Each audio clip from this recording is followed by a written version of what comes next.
Hello everyone, welcome to Joe Consume Cinema. I'm your host, Octavian Caesar, and today we have Rome Season 2, Episode 4. So, quick recap of the previous episode. We had a cliffhanger ending where Atia was about to be served some poisoned soup or something.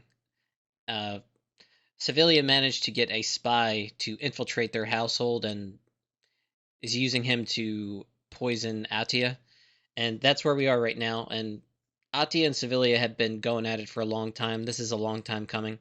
I could easily see Atia being poisoned here and Octavia end up getting revenge for her mother against Sevilla, or a little bit of misdirection and something else that we don't know happens, but we're gonna have to wait and see.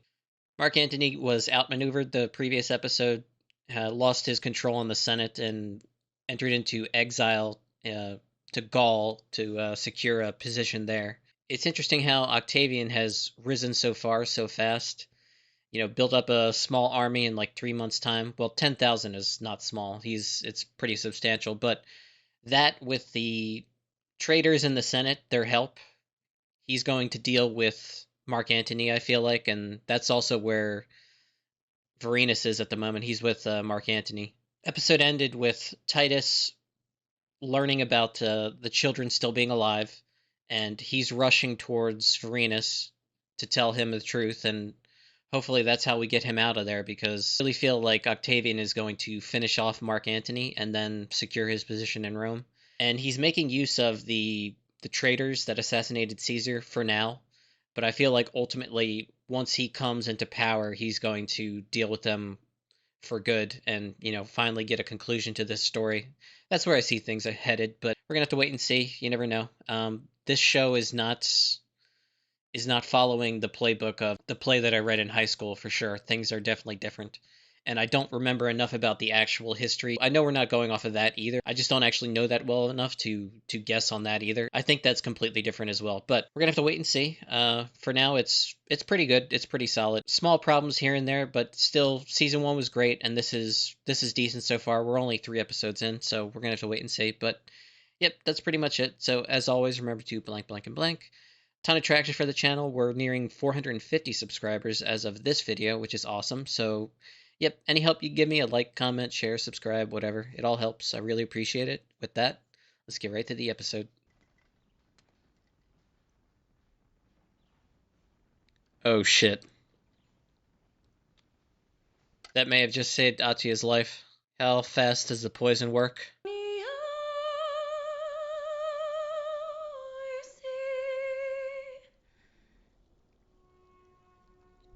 She's bleeding.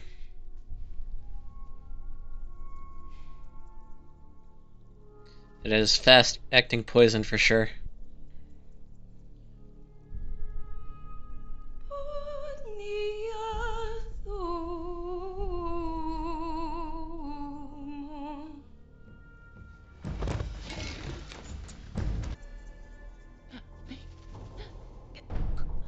Poison. It must have been in there. He's dead.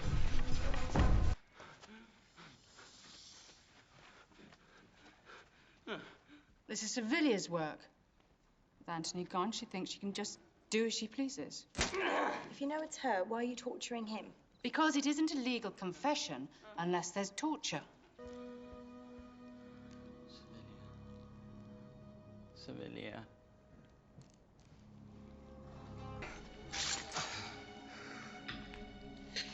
Goodbye. Oh shit.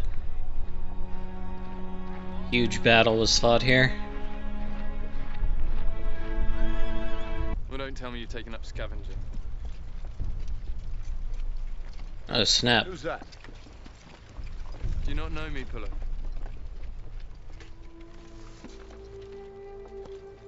Is that you, young master? It's fine. We're old friends. Recast. Varenus left Rome with Antony. I hoped to find him before the battle started. I came to tell him that his children are not dead, but now I must see if he is dead himself. We must find him then. I'll have my tribunes personally search among the wounded. Should anyone challenge your passage, you show them the seal of Caesar. What news from the medics on Hirtius and Panzer? Dead of their wounds, I'm afraid. Both of them. Poor souls. To die in the hour of their glory. Convenient. The victory is now ours alone. Couldn't have worked out Interesting better. development. Gentlemen, we have done our work well. We have gained a victory that will live on in history forever. We have saved the Republic from those who threatened her. Rome is now in our debt, and we are owed a great deal of money. So while Antony drags the remnants of his men to the frozen north, I thought we might head south to Rome. What do you say? Is it time to tell the Senate to pay up? It's interesting, the other two generals that were in charge of the other parts of the men that the Senate sent Prefect Marinus. lost their lives in the fight, so it's just Mark Antony and his men standing. So his army is like grown in size, and he's getting all the credit for the win.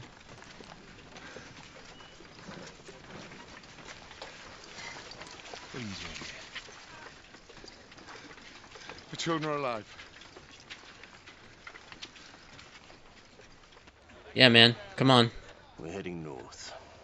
I want to establish a base camp in the mountain before the first snowfall. Yes, sir. Do you have a better idea? While we still have the semblance of an army, I would have thought we should offer terms. Terms?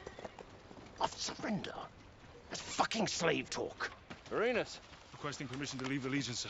Ah. Now that is a real soldier for you. Most men just slip away into the night, but this one, he asked permission before he deserts me. Well, what is it? It's my children, sir. They're alive and in slavery. Oh. Good news, bad news, huh? I must find them, sir. All right. Number of good men I've lost today. One more isn't going to make any difference. Wow. Thank you, sir. I was expecting him to be a jerk. That's awesome. One more thing, boys. Be sure to tell everyone you meet that Mark Antony is not defeated. He will return, and all those that defied him shall pay. This is an interesting development. We must be up to 8 legions now. 9. 25,000 infantry, 10,000 cavalry. Almost a match for Antony. It's good. Why anyone would rush to his cause right now makes no sense. Well, is it finally time? No, they're kidnapping her. They're not killing her right away. I guess Atia wants to do it herself.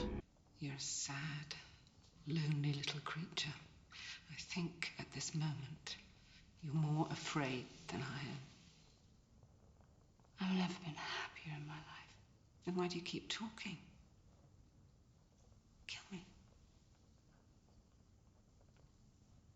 When you kiss my feet, beg for me to end your suffering, then I'll kill you. Do as you like. As long as you live, you will feel degraded and defiled by this. You. Get on with it. Oh boy. Just kill her. Jesus Christ.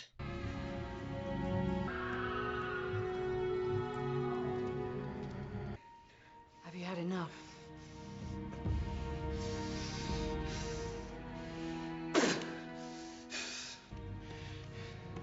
What do you want me to do? I don't know. Do something. Cut off a face.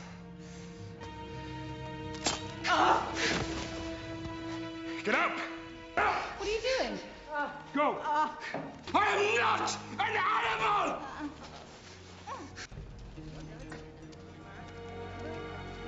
How about me and her?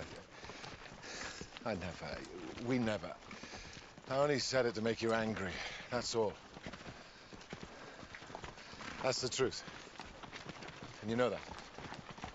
I know. Had to be said. It's good to have our boys back together again. Now, hopefully they get to the children quick enough before they're sold off and potentially separated.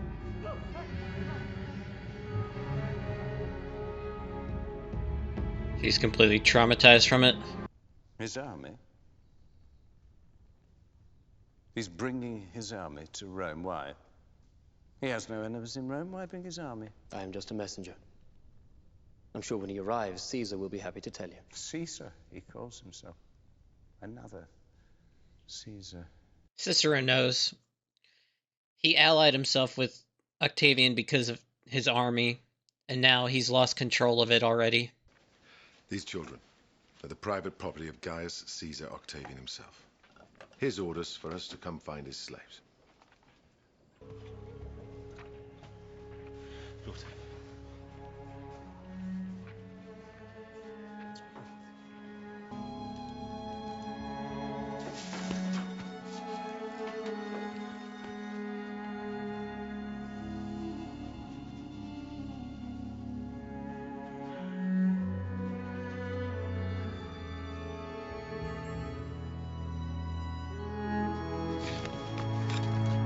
Finally. And where's the older daughter? Oh, God.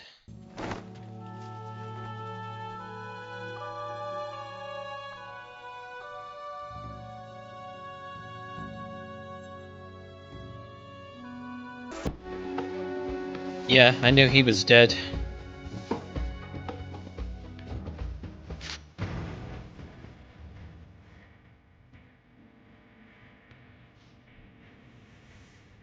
Okay, took some time just to gather my thoughts. The slave tasted some of that soup that had the poison in it, and she's singing to Atia and immediately starts bleeding from the mouth.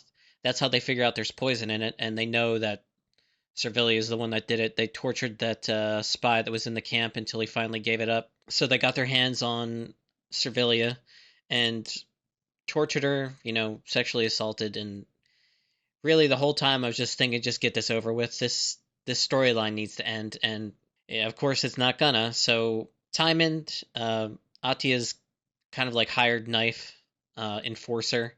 Horse trader is also Jewish. We've been seeing more and more of his family and his brother, and he's been kind of having more and more self-doubt about his work. He doesn't like the fact that he does this type of stuff for a living. It's just it pays so well, and he's got a family to take care of and all that. And yeah, we've been seeing more and more of his family, and it's like, why are we seeing this? And then we get to the point where it starts to make sense. They're torturing Sevilla, and it gets to the point where she's, even after all that they've done to her, she still hasn't psychologically broken. And Atia gets frustrated and says, cut off her face. And at this point, this is the line, I guess, for Timon, or I think that's his name. He cuts her loose and lets her go and says, I am not an animal, that type of thing. And I'm not a fan of prolonging this too much. Sevilla should be dead at this point. She tried to kill Atia, had her dead to rights, and why isn't she dead at this point? She should be. So Titus made it to the camp after the battle between Mark Antony and the three generals. Two of them are dead, and Octavian Caesar is the only one left standing. There's some interesting political implications because of that fact. Mark Antony was defeated. He's gone north into the mountains, and this is not the last we're going to see of him. Octavian, after celebrating his victory, has decided to go back to Rome, and the excuse he's using is that the soldiers are owed a lot of money for the fighting that they've done here and the victory that they've won, and he's going to go back to Rome to collect from the Senate. Really, this is just the same exact thing that Caesar did after his many victories north, dealing with the threats of Gaul and all the other barbarian tribes. Now he's coming home to Rome with his army to press his political future into the forefront. Cicero knows what this is immediately. He's seen this before. There's no Pompey to defend Rome. It's wide open. We did see Brutus, and it seems like he's gathering men to his side, which doesn't make sense at all to me. Previous part where we saw him, he was a broken man, and then all of a sudden he's like, does this little ceremony where he wants to be reborn, and just a change of attitude, and all of a sudden he's got a flock of legions of troops. It doesn't really make a whole lot of sense. Some things are being a bit rushed. I don't know if they knew that they were going to do 2 seasons or maybe they wanted to do more seasons and figured out that they probably were not going to get renewed for another season, so they decided to bring it to an end. I don't know. This is starting to feel a bit rushed. We had the 3-month time skip the previous episode, which I don't think was all that necessary. You could have done some stuff in between. Feels like it's on fast forward right now. It's good that Titus and Varenus are finally reunited. It's good that they finally have the children again, and that scene at the end there was pretty brutal, knowing what they went through, and yeah, it's not good. But one shining factor in this episode is Varenus finally embraced his son, really Niobe's son, but you know what? At this point, so much has been lost. This is actually a feel good moment, and it was nice to see. It was like a genuinely good moment and increasingly rare in the show. So yeah, that's good. That's solid. But yeah, that's pretty much where we are. Don't have a ton else to say about it, but as always, thanks for watching and peace.